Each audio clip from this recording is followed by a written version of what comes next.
Earth's oceans are vibrant places full of weird and wonderful life, from colossal squids lurking in the deep to the elegant whales that glide across the ocean. But what if we took some of these real-life ocean giants and dropped them into the alien world of Subnautica? In this video, we're going to diving deep into the question, which Earth ocean creatures would qualify as Leviathans on planet 456b? And more importantly, how would they survive in a world filled with ghostly predators, bioluminescent beasts, and crushing depths?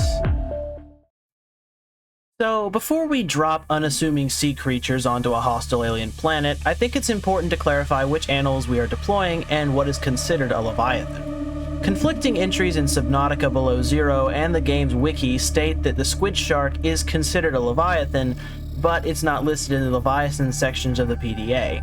The squid shark is roughly 11 meters long, so for the purpose of this video, we will say that a Leviathan is any creature that is 10 meters in length or longer. This unfortunately excludes creatures like the orca and the great white, but if this video gets 20 likes, then I will do a follow-up video discussing some of the non-Leviathan creatures in this same scenario. Be sure you subscribe so you don't miss that video when it comes out. But, without any further ado, let's meet our Leviathans.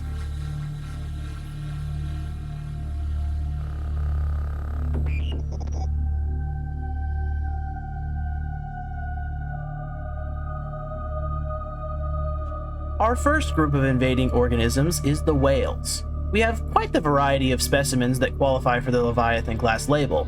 Obviously, the classic blue whale easily qualifies as a Leviathan at a colossal 30 meters long, is not only the largest Earth animal in today's thought experiment, but also the largest animal on Earth, period.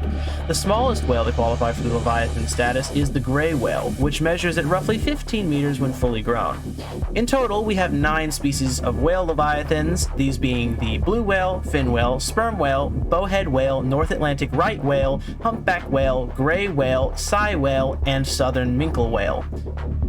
Most of these creatures will likely take on a similar role to the reefback Leviathans already present on 4546b. Slowly floating around the beautiful waters of the planet, peacefully filter feeding on microorganisms, and trying to avoid the attention of predatory Leviathans such as reefers and sea dragons. There is one notable exception to this behavior: the sperm whale. Sperm whales are aggressive predators that eagerly snack on giant and colossal squids, both of which we will discuss later, as they also classify as Leviathans, and are able to grow up to 20 meters long, or a little under half the length of a reaper Leviathan. Sperm whales would quickly become feared predators pretty much everywhere there isn't a reaper or ghost Leviathan present. Sperm whales have also been known to collaborate to stalk prey, meaning that it isn't out of the question that a small pod of sperm whales could potentially take down a solitary reaper Leviathan. Overall, the whale Leviathans have a reasonable chance of surviving on 4546b. The filter-feeding baleen whales will have a similar lifestyle to the reefbacks and might even stay close to them for safety, while the predatory toothed whales will snack on smaller creatures, possibly other Leviathans if they're bold or numerous enough. It's also worth noting that 4546b has lower gravity than Earth, meaning it is highly possible that some species we mentioned in this video could potentially get much larger than they are on Earth.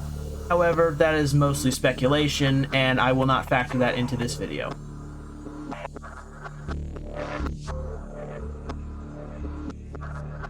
Moving on from the whales to the sharks, we have 4 species that could qualify as Leviathans: Megalodon, the whale shark, the basking shark, and the Greenland shark. While the Megalodon is currently extinct, I feel like its inclusion as another potential apex predator would be an interesting addition to the discussion. The Megalodon is easily the largest shark present in the experiment, reaching a maximum of 20 meters, putting it in roughly the same boat as the sperm whale, hunting most of the smaller creatures on 4546b and potentially teaming up to take on larger threats. The YouTube channel Vividin Paleontology Evolved did an excellent video, which is actually the inspiration for the one you're watching right now, talking about how the Meg would do on 4546b. If you find this topic interesting, I highly recommend that you check that video out, which will be linked in the description, as they go into much deeper detail on the Megalodon there. The whale shark and basking shark, on the other hand, are filter feeders, like most of the whale Leviathans, and would behave and survive in a similar manner. Our final shark on the list is the Greenland shark, which is unique in quite a few ways. While it can grow up to 20-21 meters, Specimens as small as 7 meters have been documented, meaning that it stretches the definition of a Leviathan, but it fulfills a niche, so I've decided to include it. Unlike its larger counterparts, the Greenland shark Leviathan is a scavenger that feasts on carrion and is regularly seen at much deeper and colder depths than other sharks, down to 1,200 meters deep and negative 1.1 degrees Celsius, or 30 degrees Fahrenheit, meaning that it would be reasonably comfortable in deeper biomes, such as the Lost River, provided it can avoid the ghost leviathans, that is. All in all, the sharks are a more diverse group than the whales, but I believe they have a similar likelihood of surviving 4546b.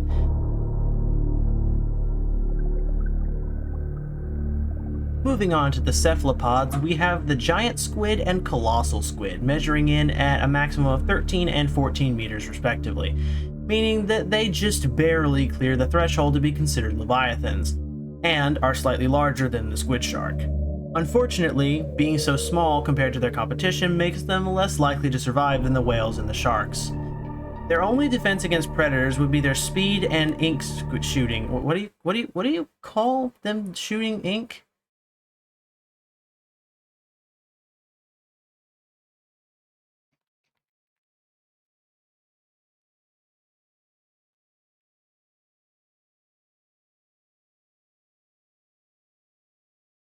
Inking or expelling ink, neither of which strongly deter their primary predators, sperm whales. Sperm whales regularly hunt both species of squid and can kill and eat them with relative ease, meaning that it's not unfeasible that megalodons, reapers, ghosts, and sea dragons could do the same. On top of this, their offensive capabilities are also somewhat limited. They could still live off of smaller prey, but even the mid-sized predators like crab squids would give them a fair bit of trouble. Final nail in the coffin? They can't stick near reefbacks or other passive leviathans because it would rob them of their best weapon, surprise, and expose them to the whales and sharks that would already be hanging close to the reefbacks. All that being said, the squid leviathans would still be capable predators, would likely survive in deeper water, becoming ambush predators, snatching smaller prey, and dodging larger leviathans. They're certainly much less likely to survive than the whales and the sharks, but still have a decent chance in my opinion. The final group of aliens invading 4546b is the jellyfish. Jellyfish that cross the threshold to be considered leviathans are the lion's mane, nomura, and giant phantom jellyfish. While they vary in size, they would all likely fall into the same circumstances on 4546b. They would aimlessly float around the planet, snacking on microorganisms and trying to avoid getting eaten. Interestingly, the jellyfish are the life forms most likely to eventually inhabit the void, in my opinion. They drift aimlessly, meaning it's more than likely that at least some of them would end up in the dead zone, and given their diet, they would likely survive fairly well there. Now, of course, there's always the threat of ghost leviathans, but it's possible they wouldn't consider the jellies a threat and leave them alone. It's not likely, but it's possible.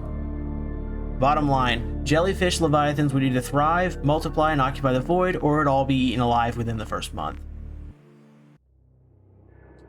And that about wraps things up.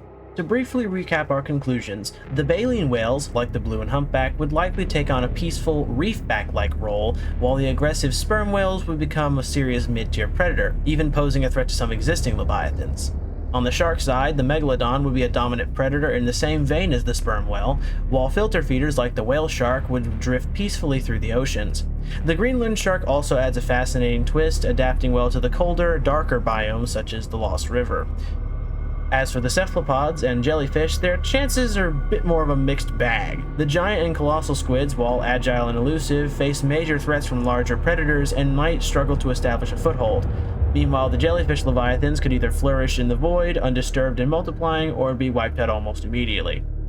And as I stated earlier in the video, it's also highly possible that any one of these creatures could get much larger than they do on Earth due to 4546b's lower gravity.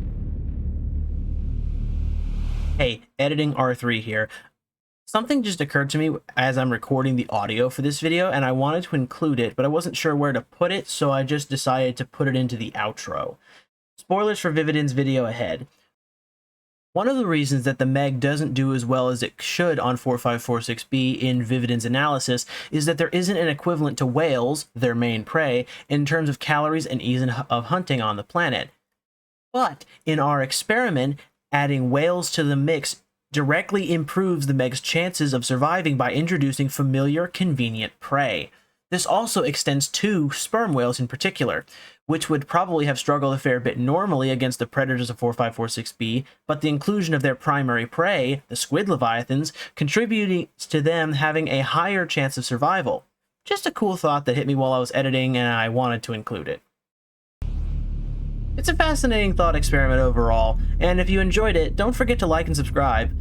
And be sure to check out Vividan's video on the Megalodon's chances on 4546b. Links in the description. Thanks for watching.